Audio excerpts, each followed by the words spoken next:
अस्सलाम वालेकुम, welcome to alpha genomics. हमने अभी रिसेंटली एक कोर्स स्टार्ट किया है सेल बायोलॉजी का, और उसमें हम सबसे पहले लर्न करेंगे what are cells and how they were discovered, उनकी डिस्कवरी कैसे हुई। सही, तो उसमें सबसे पहले हम देखेंगे कि सेल बायोलॉजी में सेल्स बहुत इंपॉर्टेंट हैं। सेल्स जिसे हम आम जुबान में कहते हैं खुलियात। सेल बायोलॉजी में सबसे पहले जो अहम चीज़ है, बायोलॉजी इज़ बेसिकली क्या है, स्टडी ऑफ लिविंग थिंग्स। ठीक है, एंड जो बायोलॉजी को स्टडी करते हैं they are the biologist. Similar is the cytology, जिसको हम कहते हैं स्टडी ऑफ सेल्स। सेल्स को जो लोग पढ़ते हैं दे आर कॉल्ड एज साइटोलॉजिस्ट, और सेल्स को जिस तरह पढ़ा जाता है उसको हम कहते हैं साइटोलॉजी। सेल्स जो है इतने छोटे होते हैं, इतने छोटा उनका स्ट्रक्चर होता है कि वो आम नज़र से हम उनको नहीं देख सकते। जैसे अगर आसमान पर सितारे देखने होते हैं तो उसके लिए टेलीस्कोप होती है, लेकिन वो बहुत टाइनी स्ट्रक्चर्स होते हैं और उसको ऑब्जर्व करने के लिए एक टेलीस्कोप ईजाद की गई और उसको ऑब्जर्व करने के लिए देखा गया। इसी तरह सेल्स एक स्मॉल स्ट्रक्चर्स हैं, टाइनी माइन्यूट क्रिएचर्स होते हैं जिनको हम आम आँख से नहीं देख सकते, आम नज़र से हमें नज़र नहीं आते।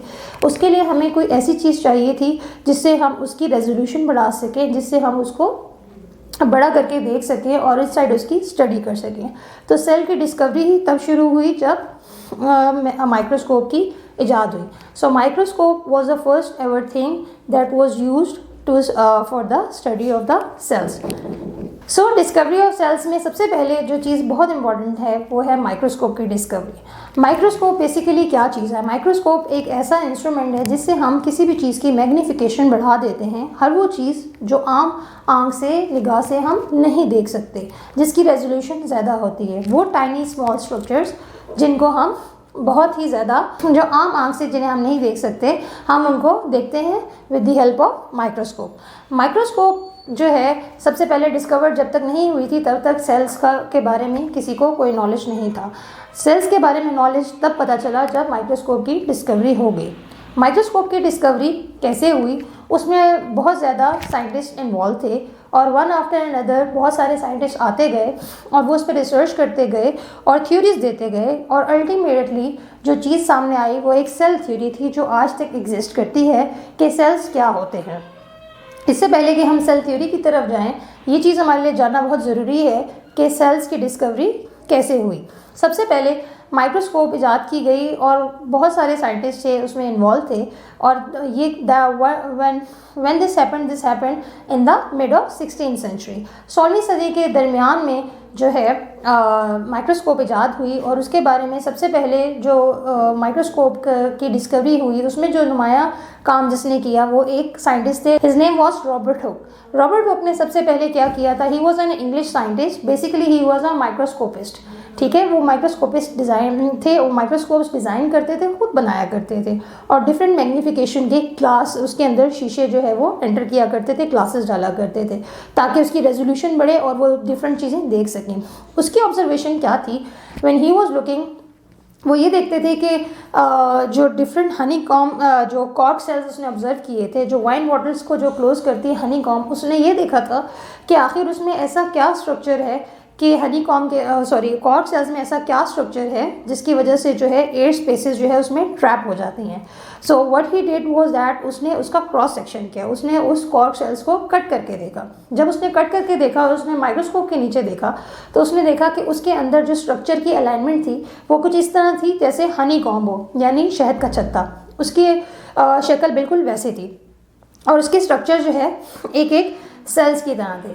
उसने उन सारे स्ट्रक्चर्स को सेल्स कहा, क्योंकि उस वक्त उन सेल्स उसको कहा जाता था जो प्रिजनर्स जो होते थे, जो किसी जेल में कैद होते थे, तो हर एक कैदी जो है वो एक प्रिजन और एक सेल में होता था। तो सेल्स बेसिकली उस ज़माने में उसको कहा जाता था, एक यूनिट को कहा जाता था। तो उसने ये देखा कि डिफरेंट किस्म की कंपार्टमेंट्स बनी हुई हैं और डिफरेंट किस्म के सेक्शंस बने हुए हैं, तो उसने उस चीज़ को नाम दे दिया सेल का। तो सेल का नाम यहाँ से ओरिजिनेट हुआ। उसके बाद ये सारा काम जो है रॉयल सोसाइटी ऑफ लंदन में पब्लिश होता गया और उसमें सबमिट होता गया। उसके बाद डिफरेंट, जैसे मैंने कहा कि साइंटिस्ट आते गए और वो डिस्कवरी बताते गए, जिसमें सबसे मोस्ट इम्पॉर्टेंट जो दूसरा साइंटिस्ट था that was Anton van Leeuwenhoek. Leeuwenhoek जो था वो बेसिकली प्रोफेशन के हिसाब से कपड़े की सिलाई करना और उनको लेना और बेचने का काम किया करता था, लेकिन शीशों पर उसका काम करना उसकी एक हॉबी थी।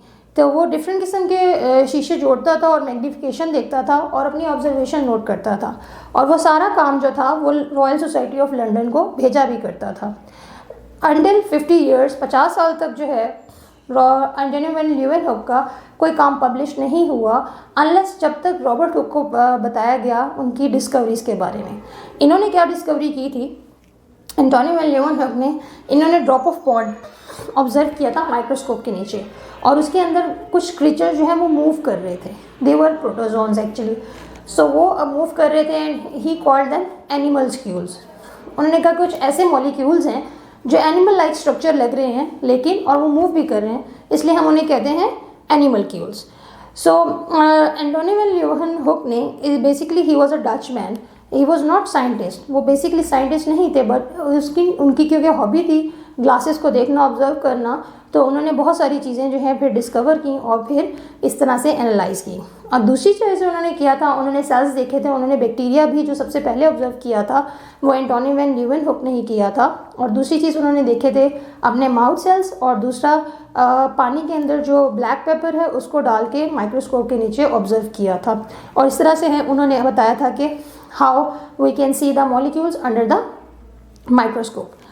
उसके बाद वो सारा काम जो है रॉयल सोसाइटी ऑफ लंदन में जब सबमिट हुआ, उस चीज़ को रिकग्निशन मिली और रॉबर्ट और एंटोनी वैन ल्यूवेनहुक को रिकग्निशन मिली, और उसके बाद उनका काम पब्लिश हुआ, और ये बहुत बड़ी एक ब्रेक थ्रू थी माइक्रोस्कोपी के बारे में, ताकि जो है सेल्स के बारे में कुछ मालूमात हासिल हो सकें। उसके बाद दो सिग्निफिकेंट साइंटिस्ट हैं जिनका नाम मैथ्यूस शेल्डन एंड थियोडोर श्वान, जिसको हम एम शेल्डन एंड श्वान थ्योरी के नाम भी कहा जाता था। सो बेसिकली मैथ्यूस शेल्डन जो था वो एक जर्मन लॉयर था जिसने अपने बाद में प्रोफेशन चेंज करके बोटेनिस्ट बन गया था, यानी कि बोटेनिस्ट मीन दो scientist who study the plants. वो इन 1838 और थियोडोर श्वान एक जर्मन जोलॉजिस्ट था, उन्होंने अपनी सेल्स की थ्योरीज प्रपोज की। How they propose, Matthias Schleiden जो बेसिकली बोटेनिस्ट था, उनका काम ये था कि वो प्लांट्स के बारे में पढ़ते थे, इसलिए उन्होंने बताया कि तमाम प्लांट्स जो हैं वो लिविंग हैं और वो they are composed of the cells. तमाम प्लांट्स का उन्होंने एम्ब्रियो देखे, प्लांट्स के क्रॉस सेक्शंस देखे, और उन्होंने ऑब्जर्व किया कि कोई भी प्लांट जो है वो सेल्स के बगैर नहीं बनता, लेकिन उनकी थ्योरी सिर्फ प्लांट्स तक महदूद थी। उसके बाद दूसरे साइंटिस्ट थियोडोर श्वान आए, और वो उसी ईयर में उन्होंने 1838 में बताया मैथ्यूस शेल्डन ने, और थियोडोर श्वान ने 1839 में बताया कि तमाम प्लांट्स नहीं, तमाम एनिमल्स भी सेल्स पे कंपोज्ड करते हैं, like all animals are also composed of cells. ठीक है, लेकिन इस तरह दोनों ने बाद में, क्योंकि बोटेनिस्ट था उनकी थ्योरी प्लांट्स के लिए थी और ये जोलॉजिस्ट थे इनकी थ्योरी एनिमल्स के लिए थी। सो फाइनली उन दोनों के वर्क को कंबाइन किया गया और एक सेल थ्योरी आई जिसमें ये बताया गया कि सिर्फ प्लांट्स नहीं, एनिमल्स भी हैं, वो they are made up of cells. ठीक, और दूसरी थ्योरी ये आई कि कोई भी प्लांट, ना सिर्फ प्लांट बल्कि एनिमल जो है they are compose of cells and cell is basic unit of life. ये हो गए थे हमारे सेल थ्योरी के दो पॉइंट जो आज तक वैलिड हैं। थर्ड पॉइंट जो था सेल थ्योरी का, वो एक और साइंटिस्ट बीच में आए इन 1855 आफ्टर शेल्डन एंड श्वान वर्क। इसके बाद एक जर्मन पैथोलॉजिस्ट थे, उनकी स्टडी और ऑब्जर्वेशन ये थी 1855 में कि तमाम सेल्स जो हैं ओरिजिनेट करते हैं ऑलरेडी प्री एग्जिस्टिंग सेल्स से। वो सेल्स जो ऑलरेडी प्रेजेंट होते हैं उनसे ही नए सेल्स बनते हैं। कभी भी ऐसा नहीं होता कि एक सेल स्पॉन्टेनियसली जनरेट हो जाए या ऑटोमेटिकली खुद ब खुद प्रोड्यूस हो जाए। एक सेल डिवाइड होता है तो ही दूसरा सेल बनता है। तो सेल कभी भी अपने आप में खुद से स्पॉन्टेनियसली अराइज नहीं करता। तो जब ये तीसरा पॉइंट आया तो उसके बाद सेल थ्योरी डिवाइस की गई और जिसके 3 पॉइंट्स बताए गए हैं जो आज तक वैलिडेट करते हैं, जिसमें 3 मोस्ट इंपॉर्टेंट पॉइंट्स हैं। First of all is that all living organisms are composed of cells, यानी कि अगर हम किसी चीज़ के बारे में कहते हैं कि वो लिविंग है तो इसका मतलब है कि उसके अंदर सेल लाजमी होंगे। कोई भी चीज़ अगर वो लिविंग है तो that is composed of the cells. It will never happen कि ऐसा कभी नहीं होता कि अगर हम कहें कि एक लिविंग ऑर्गेनिज्म है और उसके अंदर सेल्स नहीं हैं, this never happens. Second point is also a very important point that cells are basic unit of the life।